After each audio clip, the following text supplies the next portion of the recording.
In my previous video, I talked about Atreus possibly attaching a soul to himself after he fell in the River of Souls, and you guys liked the theory a lot. We even got 2K views on that video, but after I made that video, I couldn't stop thinking about the possibilities, and I came up with 2 more theories, which we'll talk about in this video. But first, I would like to apologize to you guys because I haven't continued the God of War 3 challenge, and the reason is my PC lags the recording sometimes.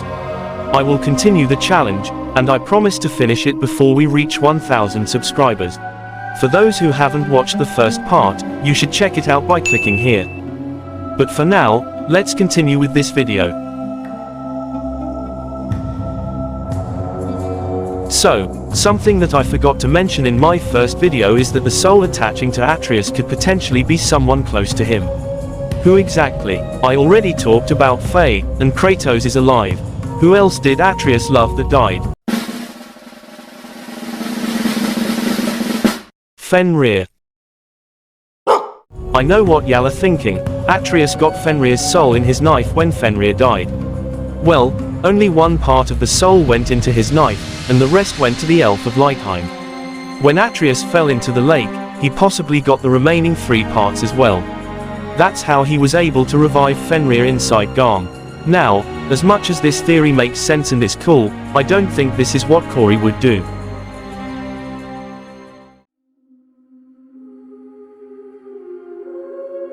Now, the reason I say Corey doesn't want it is because of Brock.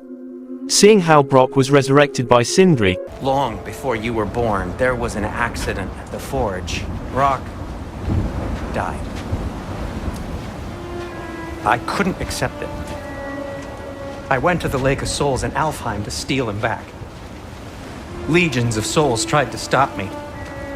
I can still feel them crawling all over my skin. Thing is, I could only get 3 of his 4 soul parts back.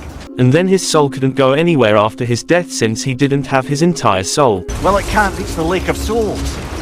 He's not only dead, he's been denied an afterlife. There's nothing to bring back. Atreus did the same thing but for Fenrir, and Fenrir only having 1 part of his soul could be a plot point of one of the future games where Atreus learns that starting Ragnarok was a mistake because he loses Fenrir. And Fenrir's fate is the same as Brock's, meaning no afterlife for him either, which could play a big role in Atreus's character development. In my first video, I talked about the Lake of Souls and the possibilities and consequences, which I also discussed in the first theory of this video. But I forgot about something else, something very important. Remember in God of War 4 when Atreus tries to fight Modi's lightning with fire, but ends up exhausting 99% of his life, and Kratos shows him how the actual gig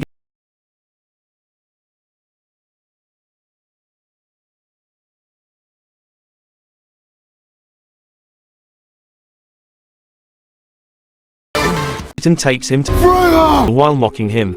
You little skibidi sigmas don't have the aura in your Gyat to unleash the Riz of a God boy. Freya then tells Kratos to bring Helheim Bridgekeeper's heart, but his axe is useless in Helheim, and he would have to fart his way through the enemies unless he has something fiery to use. Kratos then takes the blades of D's nuts and experiments with his dream of becoming a surgeon on a boss who looks more like a rizzed up Cyclops with a small Gyat than any of the bosses he's actually faced. And Freya revives the boy. Now, after making your ears bleed and your brain fry with all the Gen Alpha bullshit, this is bullshit. Let's get back to the theory. So, I think you guys know where I'm going with this. The Gatekeeper of Helheim also has something to do with Atreus, right? But what exactly am I talking about? Well, I'm not sure, but either one of these could play a big role in the future. Now, Atreus falling in the lake may have cursed Atreus instead of someone else's soul attaching to him, or maybe a part of his soul drifted away in the lake, giving him the same fate as Brock. Or maybe him smoking the heart of the Gatekeeper. That is some good shit. These 3 possibilities all lead to one final conclusion. In all 3 scenarios, Atreus is exposed to the beings of the dead. Now, why did I phrase it like that? It's because we've seen Jormungandr and Fenrir, but one is missing. That's right, Hel is missing.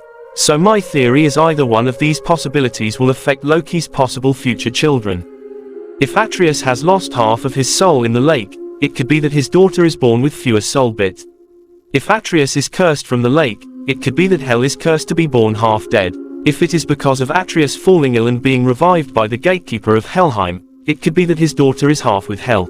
Now, I believe this last theory to be the one that makes the most sense, considering we still haven't seen Hel, except for everyone else. But again, this is just my speculation, it depends on Corey and his mood.